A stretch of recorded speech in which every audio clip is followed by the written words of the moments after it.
I have decided to review this after all. We are finally back to the fairy tale canon, is what I want to say, but we really are. But what I mean, what I mean by that is the fact that we are back to the canon can also mean bad news. Because I have a very big feeling that after this, after these two arcs that are after this, Sun arc and Taurus arc, fairy tale will once again end. It's catching up to the manga too fast. But yeah, I know, it has not there yet. Enough about that. Onward to the story. Excellent episode in my book. The music score was just right. The first episode begins with fan service, and actually even male fan service. Well, I don't think the women's were exposed as they were in the manga, but then they meet the little creepy lady from Raventail that has turns out the Raventail has been split. What was her name again? Oh yeah, just Flare.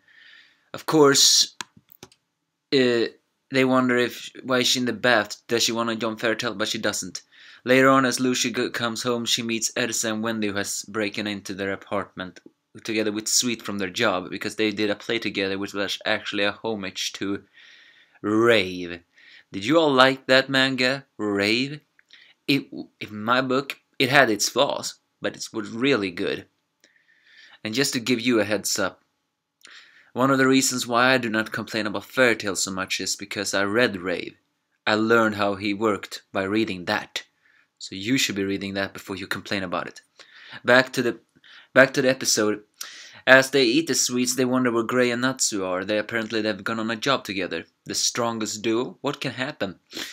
But it's been 3 days. So they go away to find them. And then they find out that the monster, who looks kind of weird, like a big giant pig with something like that, a scarf on his head. From the beginning I thought it was a woman, but it's not. It's already beaten, so we're Natsu and Gray. Well, first we see Happy, who is somehow hurt. Has something bad happened? Yeah, Natsu and Gray are fighting again. And they have been doing it for 3 days, only stopping to eat and sleep. As Elsa tries to break them up, they unconsciously punch her, saying that she should shut up.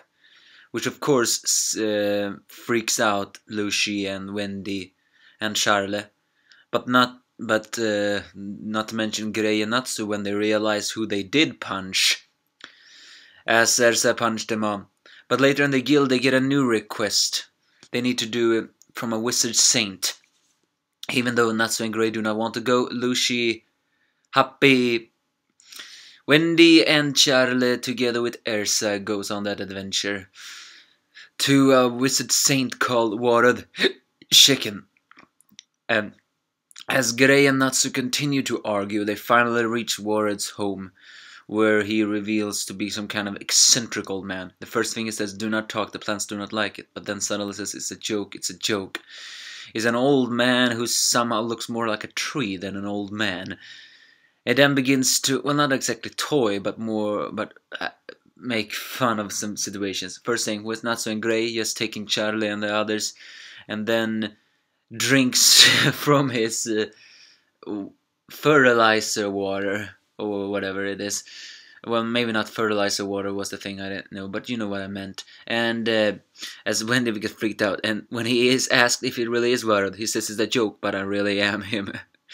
Which Gray and Natsu for the first time agree on that he's kinda exhausting.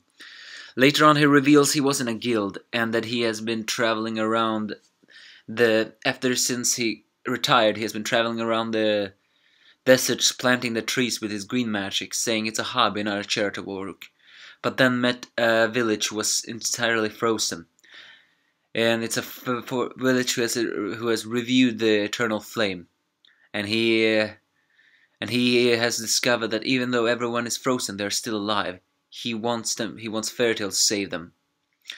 At the beginning, Elsa, who shows very big respect to Warad, asks why can't he do it himself, he's a wizard saint. But then he says that wizard saints are not all powerful. They're just chosen by the government. Because after all, friends are what gives us the true strength in our need. It's actually a pretty heartful piece with great music. As Fairy Tail final, as Team Natsu finally unite on selling this job. With Water's help, after a joke that is, he managed to call for a tree snake. Well, a tree that is almost sakura tree that is almost like a snake. I mean, like that all over to the village. As Ed says, amazed with his magic, we see a flashback, and let me just say you here, the music for this flashback is just right. You can hate it all you want. This was actually emotional. It's Warlord's past, where he took a group photo with his guild, who was none other than Fairy Tail. Yes, Warlord, Precto, and a blonde guy who I actually know his name of. We won't get that name in the anime, so let's just say it in a minute. Yuri Drevafer, and of course, Mavis formed Fairy Tail.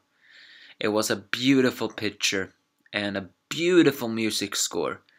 As Warren smiles and thinking about the past and says that he's glad that Mavis' feelings has reached the adults of Fairy Tail.